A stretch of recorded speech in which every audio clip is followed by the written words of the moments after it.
We're going to talk about how to give yourself permission to become one of the great ones, one of the great men of history, great women of history. I know a few of you are female. I, of course, am Joshua Lisec, the New York Times bestselling author and co-author, ghostwriter of 97 nonfiction books, and a certified professional hypnotist. Through this unique talent stack, I curate current events and teach you how to better influence the VIPs in your life and in your career. Permissionless persuasion. This is a word that is coming on more and more and more, the idea of being permissionless. It was popularized most recently by Mike Cernovich. I was at the coronation ball, it was called, sponsored by Passage Press, there on January 19th, the eve before Donald Trump's inauguration on January 20th, 2025. And he opened, Mike Cernovich, he opened his remarks following Jack Posobiec, saying, you can just do things. In reference to the fact that he and Jack Poso, we call him, 10 years ago, created the grassroots groundswell movement of Make America Great Again, and created a coalition to wage the great meme war. And that was permissionless. There was no one who said, we need you, we need help. They just decided that they were going to make this happen. And if you talk to them at the time and even now, it was largely because it was obvious Hillary Clinton was going to be the winner. She was going to force everyone out, or they were going to surrender and submit to her will.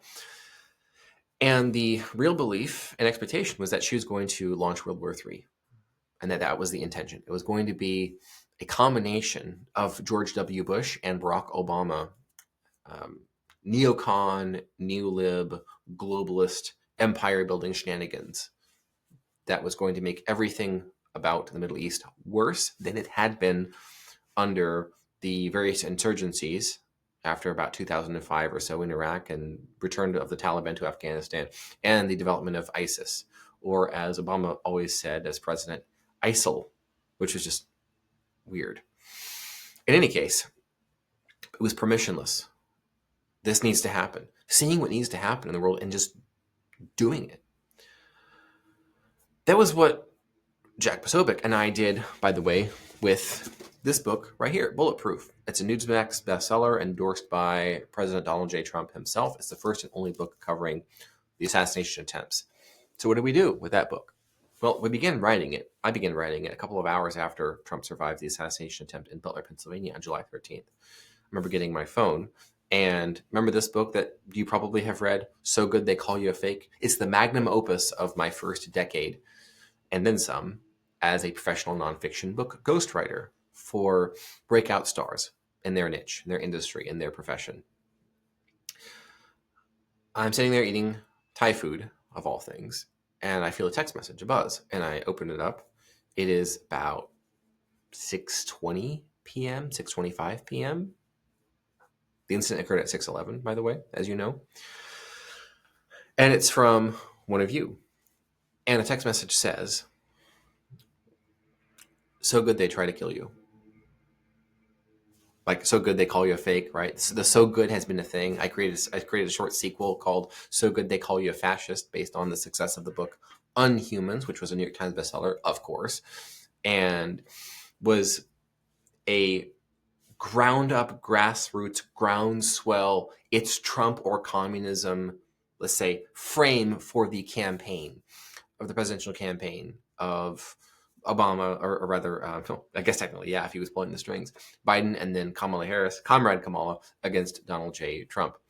And it was the best-selling book of the summer and the most significant book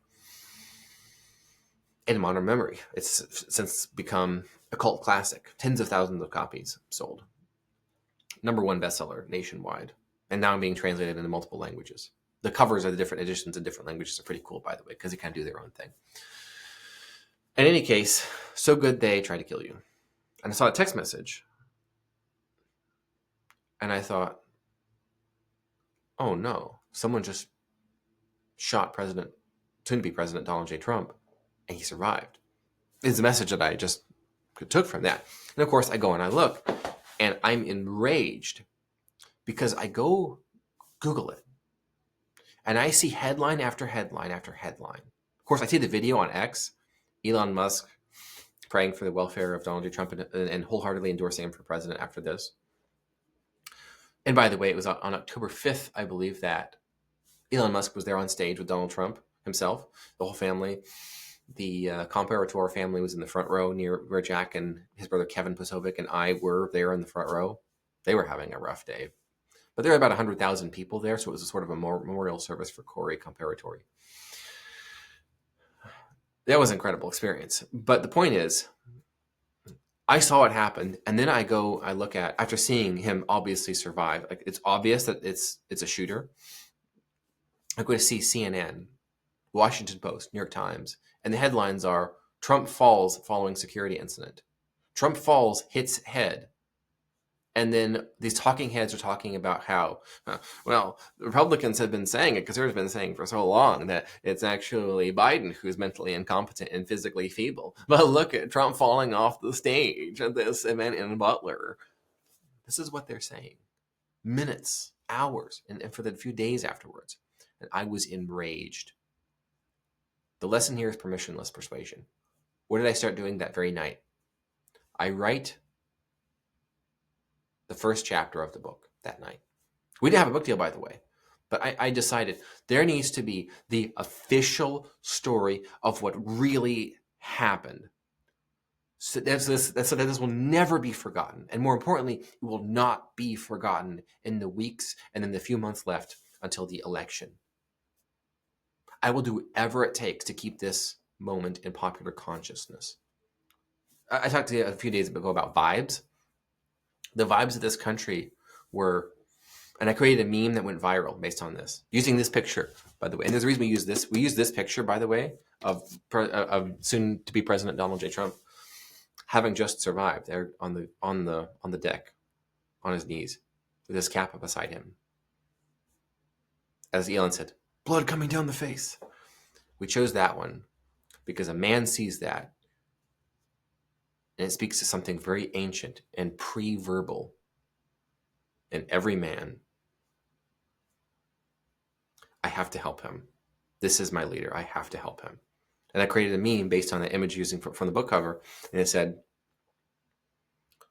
he took a bullet for me. I can cast a vote for him. Reciprocity, which is the lesson of the book on humans, by the way. It has sold tens of thousands of copies. Bulletproof has. President Donald J. Trump endorsed the book himself on video. It was pretty cool. Just random happenstance happened to get caught on video. That was fun there with Jack Posobiec in Arizona. All of these things came to pass, and I could not sit by and let them pass without this moment being remembered for as long as there is books, as long as there is publishing, as long as there is the ability to read. And of course, it happened again in West Palm Beach, Florida, surviving the attack from Ryan Wesley Ruth, who Jack found out had some involvement with the war criminal neo-Nazi group in Ukraine, the Azov battalion. He did a commercial, a recruiting commercial for the Azov battalion. This is crazy. We recently found out that he was trying to procure a surface-to-air missile to shoot down Trump Force One. Ryan Wesley Ruth was from Ukraine. And this is all in the context of far-left violence towards not just conservatives and Republicans, but to even Democrats who are not radical enough. Governor Josh Shapiro and his family just survived an avowed socialist trying to burn down the governor's mansion there in Pennsylvania. Recall that the Mensheviks were the socialists of the Russian Revolution against the Bolsheviks, who were the radical ones. But they weren't radical enough for the Bolsheviks, the Mensheviks. No, they were not. So what did the Bolsheviks do? Attack them, arrested them, executed them. The snake always eats itself. It's the Ouroboros. If you read On Humans, you know exactly what I'm talking about. This is what they do every single time, and you don't need permission to stop them.